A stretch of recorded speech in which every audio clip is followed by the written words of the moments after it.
So we start the race. As I mentioned, absolutely nothing really in turn one, pretty clean. Um, and then, I mean, hold on, I'm just gonna, in case I miss anything, I'm just pull up my. So yeah, after I said nothing really out of turn one, and it was Leclerc, Verstappen, Sainz, Hamilton, Perez. So Perez a bit of a slow start, but he's kind of notorious for that. And then not too much. Hi, Bobes. Sorry, my dog just came in. Not really too much happening through the first. Like it was exciting. The cars were racing and they were going close, and we were happy to see that. But not For too much sure. craziness off the bat, all of things considered. What was your thoughts through maybe like 10 laps? I, like you, was very shocked at how clean everybody was racing. I fully, I wasn't necessarily like fully expecting it, but I could have totally seen Verstappen and Leclerc binning it at the start and just causing so much drama. But it didn't happen. I definitely think that will happen this season because they're arguably two of the most aggressive drivers on the grid. So seeing them battle for the world championship is going to be even more dramatic than last season, which who thought was possible? But that's just some of the wonders of this amazing sport.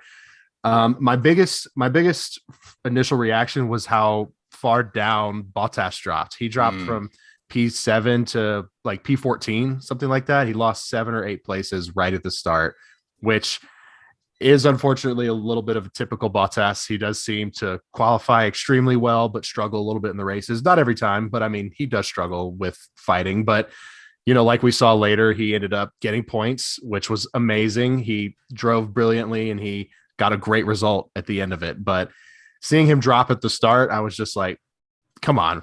Like, yeah, God damn it. it's so typical of Valtteri. Like It that's is. why he lost the seat. He's great at qualifying. Not a bad racer, like not a very good defender necessarily, but just Yep. so bad at race starts. Like if he's Yeah. not dropping 10 positions, he's taking out half the field or something. So Yeah. it's just like just spend like a week in the off season just doing race starts or something, Yep. But it's obviously easier said than done. But yeah, that was pretty fascinating. And then on the around lap 10, I think Perez passed Hamilton pretty cleanly. Something I think you even said as a Red Bull fan, like I think that goes to show how much faster the Red Bull is. Like that Yeah. wouldn't happen so easily in a normal world. Absolutely not. Perez isn't known for his overtakes, and Hamilton isn't known for letting overtakes happen. So Yeah, yeah, that's not saying he's a terrible driver or anything, no, but no, it's just no, saying how yeah, but it's just saying how fucking good Hamilton is. So there's no way that Perez would have been able to just overtake like so quickly with no problem at all if there wasn't a huge difference between the Red Bull and the Mercedes. So, but I did like that move a lot. I'm not going to lie.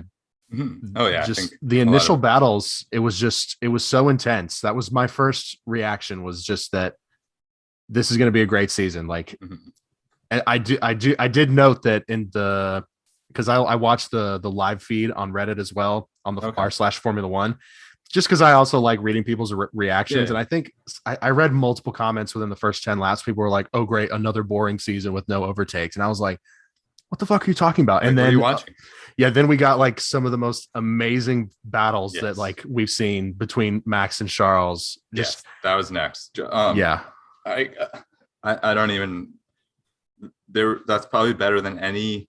Like obviously, drama of Max versus Lewis aside from last year, that's better than any, in my opinion, that I can think of off the top of my head.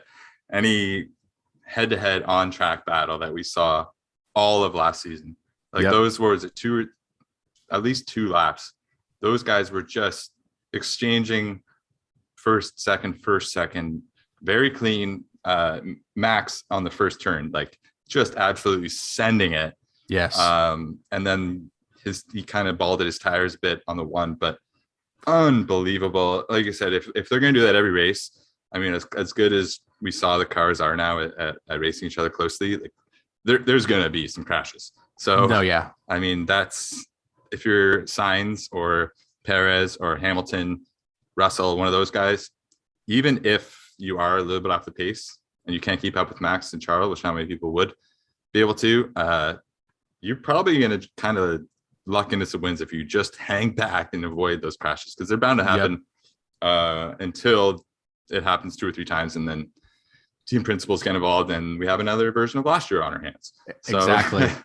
By the way, what did you think about? I know we'll get to that part, but what did you think about sort of the little bit of not redemption, but like, did you have a little bit of PTSD when they had the lap cars unlap oh my God. themselves?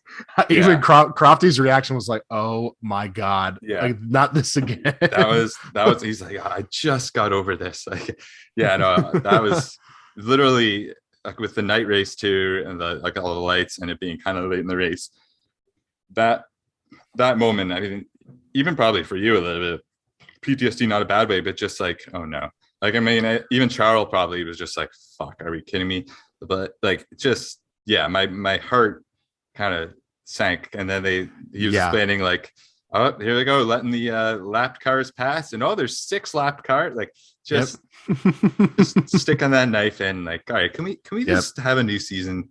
And like, I've just finished Drive to Survive, and all those painful thoughts were fresh in the mind. And absolutely, obviously Lewis being off the pace, just that was tough. That was kind of like hey, come on, like I'm just trying to watch a race here. Like, obviously I'm glad they pointed it out because everybody was thinking the same thing, but it's just one of those like, fuck, can I just not enjoy this race? I know. Like, I'm trying to accept the fact that Lewis isn't going to win. Just, my first thought was, I was like, this better not be breaking any fucking rules. Like, please. Yeah, big first test. Yeah, I will say that as far as the stewards go, they were on top of things because they went from the virtual safety car to a real safety car within a matter of like 10 seconds. Like, they adapted. And I feel like if it had been the same exact lineup of stewards as it was last season, it probably would have been a bigger mess. But it seemed that things got wrapped up really quickly. But yeah, that AlphaTauri catching fire was something. I didn't even think that it could lead to. I was like, oh, there's one Red Bull engine. I didn't realize that. 50% of just one thing with the marshals, like, even like they handed out that 5-second drive-through penalty, I think, to Ocon, and there was a warning early on, so they were really like on top of things. They were even give like a warning to Lewis about track limits. Just, they were on top of it. They were quick. They were concise. There wasn't any. I know we're not going to hear the back and forth this year, but there wasn't any of that. It was just nice to. It's a tough position as like any referee in sports. Pretty much, if you don't notice them, they've done a good job. Yeah, exactly. So that's kind of what I was going to say about that. But yeah, towards as the engines go, is very fascinating the flip that happened, because halfway through the race it was. Okay, everyone that's hated Mercedes and Mercedes and Lewis and all their winning in F1 for all these years, this could be a good year for them, because Mercedes was clearly off the pace, and all of their cars, like I think the last 6th place cars at one point were Mercedes engines. Yeah. And then within the last 10, 15 laps of the race, not that the Mercedes cars got faster, but the Ferrari engines, not the Ferrari engines, the Red Bull engines, 3 of the 4 just completely fail. Yeah. So like obviously the 2 Red Bulls, and then Gasly with the engine fire, which that kind of came out of nowhere. Like it was. Yeah, that was scary. Yeah, and I started watching on F1 TV, but they didn't have. I guess they switched to for some reason this year. They don't have Crofty announcing. I can't listen to a race without Crofty, so I switched to like our cable one here. But there's commercials, so that happened during a commercial. So I actually thought he crashed, and I was kind of like, oh, like what is going on? Oh shit! Yeah, that engine fire, like it was during a very interesting time too, because it was supposed to be like, we all thought it was gonna be like a 2-stop race probably, and very like within like 30 laps, it was like, okay, this is gonna be a 3-stop, and so guys are pitting out of nowhere, left and right. Verstappen started talking about having an issue. I'm gonna get into that in a minute, and then Gasly, his car is just on fire. And like the entire back of it, I still actually don't necessarily know what happened. I've been so wrapped up in all the other storylines, I don't necessarily know what happened to that. So maybe you do.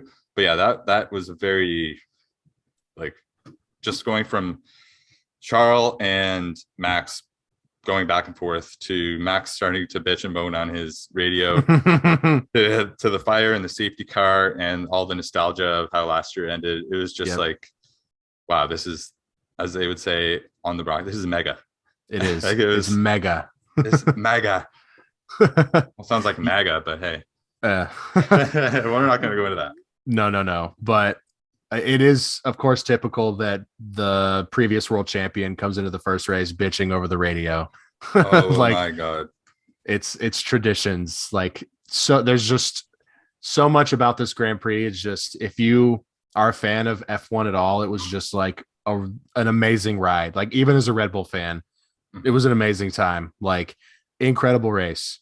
Yeah. I'm Absolutely just gonna amazing. finish wrapping up the like details of the race, and then we have to talk about Verstappen's radios because sheesh, there's a lot to go over there. Yeah. But okay, so 5 laps to go. Leclerc is, I mean, this is after the safety car. Guys are pitting left and right. Gasly, car is taken off track.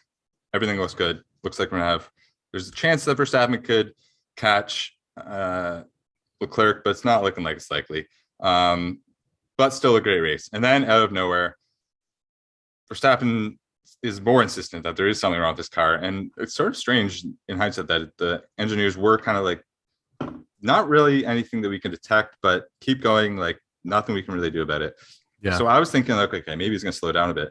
And then out of nowhere, the car basically just drops places. And I'm like, wait, is that Lewis just past Max? Like, and then he pulls into the pit lane and his car's done. And like, that's insane. Like, holy shit, Max is out. That's wild. That wasn't even the most wild thing that was about to happen. Like a couple of minutes later, we get to the last lap. And so Max is out. It's looking like it's going to be the two Ferraris, and then Perez. Hamilton is on his keister, but he's not likely to catch him. DRS, he didn't have really the pull. So anyways, it would have been a battle, but probably wouldn't have caught him. And then they go around turn one and Perez spins out.